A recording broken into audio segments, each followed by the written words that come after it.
C'est vrai que la visite, on dit une visite d'amitié et de travail. Mais il faut rappeler quand même que cette visite a été précédée par la visite du ministre algérien du pétrole à Niamey. Bon, visite d'amitié et de travail, on concentre sur les faits économiques.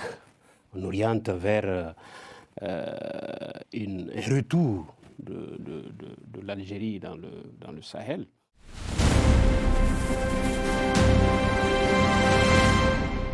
Le général Abdourahmane Tiani était ce dimanche à Alger, reçu par le président Abdelmadjid Tebboune. Une visite loin d'être anodine.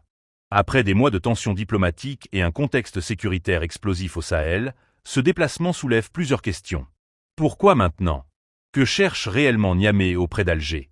Et surtout, quel message est envoyé aux autres acteurs de la région? Simple visite de courtoisie ou repositionnement stratégique majeur? Dans cette vidéo, on va décrypter les enjeux sécuritaires, diplomatiques et géopolitiques derrière cette sortie du chef de la transition nigérienne. Reste bien jusqu'à la fin, parce que ce déplacement pourrait redessiner certains équilibres dans la région. Monsieur le général d'armée, Abdourahmane Tiani, est arrivé à Alger ce dimanche 15 février, où il a été accueilli par son homologue, le président Abdelmadjid Tebboune. Chambel, de manière symbolique, que représente cette visite?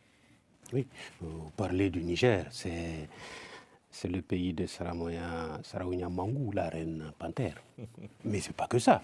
C'est aussi le Niger de l'AES, de l'Iptako Gourma et des Gao. C'est vrai que la visite, on dit une visite d'amitié et de travail. Mais il faut rappeler quand même que cette visite a été précédée par la visite du ministre algérien du pétrole à Niamey. Bon, visite d'amitié et de travail, on concentre sur les faits économiques. On oriente vers un retour de l'Algérie dans le Sahel. Et c'est vrai que ce pays aussi qui a quelques kilomètres, 451 kilomètres de frontière avec le Niger, est en perte, pour ne pas dire de vitesse, par rapport à son dossier sahraoui, et donc il se rapproche un peu des États du Sahel. Sans compter que la pomme de discorde, c'était l'attaque de ce drone. Vous dites quoi, l'Algérie en perte de vitesse, à votre avis? Par rapport à son dossier du Sahara. Sur le dossier du Sahara, c'est le Maroc qui a la main. Ça, c'est inéluctable. Il a presque enterré le dossier. Mais l'Algérie reste quand même le seul pays qui a eu comme base arrière le Mali pour sa lutte de souveraineté. Bon, ce n'est pas la question, mais c'est vrai que cette question-là, on ne peut pas faire économie de collaboration globale avec les États de l'AES. Vous avez été surpris par cette visite, vous, ou vous y attendez d'un moment à l'autre? C'est à la demande de l'Algérie, il faut le préciser. C'est l'Algérie qui a invité le président Tiani à venir. Bon, il est libre à lui d'accepter ou de ne pas accepter, mais il l'a accepté, il a répondu par politesse. Mais attention, ce qui est avancé du côté de Niamey quand même, c'est ce projet de gazoduc, c'est également cette question de réouverture de la frontière, on rappelle, de ce port sec à Agadez. Ça, c'est purement l'économie qui domine. Mais la géopolitique et la géostratégie ne sont pas loin. Est-ce que Tiani va un médiateur par rapport à la crise de Bamako? La question est là. En tout cas, silence radio du côté de Bamako. Première apparition du général Tiani en boubou, il a laissé le treillis. Il y a tout un symbole autour de cette visite, Brahima, vous qui analysez les discours. Oui, effectivement, bon, c'est vrai que la posture fait partie aussi du discours. Hein. C'est vrai qu'on l'a vu, hein, pour une fois, il n'est pas en tenue militaire, effectivement. Et comme Chambel l'a dit, je crois qu'il faut quand même essayer de contextualiser cette visite-là. C'est-à-dire que c'est à la demande de l'État algérien, donc que la visite s'inscrit dans ce cadre-là. Et autre chose qu'il faut souligner aussi, parce qu'on entend souvent des revirements, mais il faut quand même reconnaître qu'il n'y avait pas un différent direct entre l'Algérie et le Niger. C'est-à-dire que les différends qui avaient eu lieu, c'était dans un cadre plus global de l'AES. Donc, lorsque l'armée algérienne a abattu le drone malien, c'est en ce sens, et compte tenu aussi de la cohérence diplomatique au sein de l'AES, donc un certain nombre de décisions avaient été prises, notamment le rappel des ambassadeurs.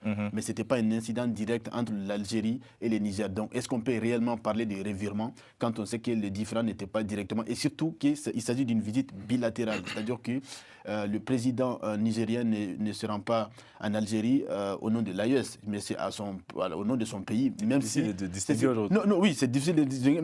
Après, il faut quand même reconnaître que c'est au nom de son pays, ça se comprend. Maintenant, deuxième élément qu'il faut peut-être souligner, ça aussi, on entend souvent, c'est-à-dire que est-ce qu'il s'agit d'une certaine incohérence au sein de l'AES, c'est-à-dire que bon, tout le monde connaît les relations tendues entre le Mali et l'Algérie. Et dans ce contexte-là, est-ce que les Niger, je pense que oui, parce que quand on voit un peu les dossiers qui sont à l'ordre du jour, j'ai l'impression qu'il s'agit plus des choses à l'interne, c'est-à-dire que des questions économiques, comme Tchambel l'a souligné, cette question des ports secs, Agadez, etc., la route transsaharienne aussi, il était question. Parce que ça aussi, il faut le comprendre, parce que je crois que les Niger a fait preuve aussi d'un certain pragmatisme diplomatique, et cela se comprend, parce que vous savez, les relations diplomatiques ne sont pas une science exacte. Hein. C'est-à-dire que ce n'est pas parce qu'il y a eu cet incident donc, de drone que les choses ne vont pas s'améliorer dans les jours à venir. Et aussi, on connaît, pour terminer, les relations entre le Niger et le Bénin. Parce que jusqu'ici, le Niger avait accès au port du Bénin. Donc, le Niger étant un pays continental, le seul pays avec lequel il avait accès directement, c'était à travers le Bénin aussi. Tout le monde connaît les relations tendues entre le président Tchani et Talon. Donc, je pense que c'est par pragmatisme aussi qu'il se dirige un peu vers l'Algérie. Et j'ai l'impression qu'au fait, au sein de l'AES, chacun a son adversaire principal. Le Mali, vous, c'est l'Algérie. Le Burkina, c'est la Côte d'Ivoire. Le Niger, c'est le Bénin. Oui, non, mais on peut effectivement dire ça. Et surtout, que, quand je dis qu'il n'y a pas d'incohérence, parce que vous savez que le Mali a accueilli quelques jours un haut cadre américain donc, qui était en visite au Mali. Et tout le monde sait aussi les conditions dans lesquelles les militaires américains ont quitté le Niger. Est-ce que le Niger aurait pu prendre cela comme une sorte, entre guillemets, de trahison de la part du Mali? Je ne pense pas. C'est-à-dire que c'est des pays qui sont engagés au sein de l'AIS, mais qui ont aussi des agendas propres sur le plan national. Je pense qu'il faut en tenir compte. C'est une nouveauté. Là, je me tourne maintenant vers le juriste aussi en droit international. Quand on sait que l'AES a vocation à parler, je dirais, d'une seule voix, on peut le dire, hein, avec... Vous pouvez me contredire, mais bon, c'est l'impression que j'ai. Est-ce que là, on n'a malheureusement pas un tournant aussi diplomatique? Alors, il faut dire qu'avant de parler de fédération ou de confédération, on parle d'abord de pays. Qui parle de pays parle de souveraineté. Donc, les États parlent d'abord et avant tout en leur nom. Rien de nouveau, le général de Gaulle l'avait dit il y a très longtemps, les États n'ont pas d'amis, ils n'ont que des intérêts. Et cette visite répond à une certaine opportunité. C'est du pragmatisme diplomatique, c'est de l'intelligence situationnelle tout simplement, et une situation qui arrange les deux parties, et même l'AIS, j'y reviendrai. Le Niger ne peut pas être aussi dans un bloc AIS un peu isolé. L'Algérie lui offre beaucoup de possibilités, notamment sur le plan du pétrole. Algérie, grand producteur de pétrole, qui fait partie de ce fameux État, de ce bloc des fameux États pétroliers. Algérie qui a une certaine technologie, là où le Niger aussi doit exploiter son pétrole, son gaz. On parle de redémarrage des travaux du gazoduc avec le Nigeria. Donc beaucoup d'opportunités et plus opportunistes encore, où l'Algérie qui quand même saisit cette opportunité au moment où il y a des tensions entre la France et le Niger par rapport à l'exploitation de l'uranium, au moment où il y a une crise profonde, le terrorisme, ainsi de suite, l'Algérie quand même a une très grande expérience à ce niveau.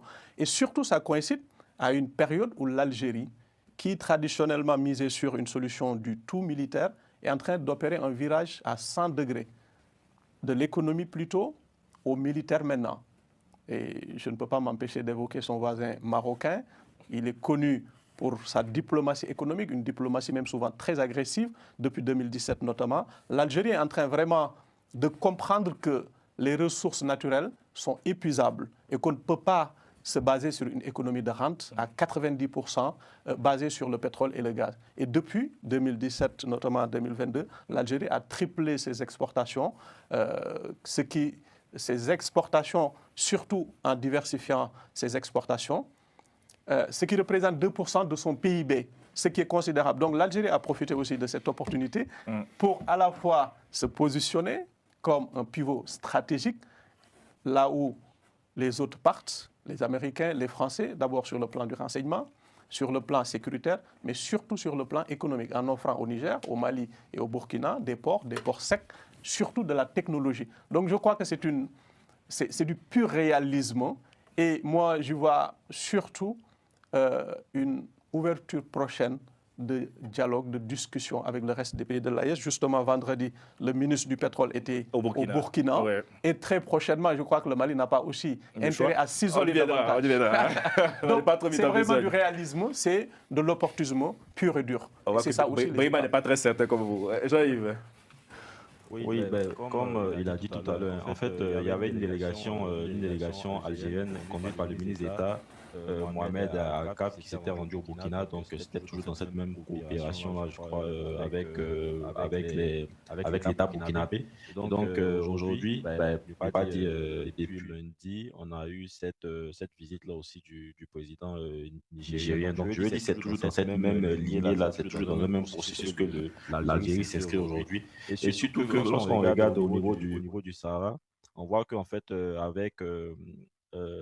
lorsque le Sahara occidental avait été marocanisé, ça avait permis au Maroc de prendre un pas, pour ne pas dire même un grand pas sur l'Algérie dans cette bataille-là. Donc aujourd'hui, je pense que l'Algérie commence aussi à se rendre compte que il va falloir qu'eux aussi, de leur côté, ils essaient de tisser, pour ne pas dire, des relations bilatérales avec ces différents pays de l'AES, pour ne pas être en marge.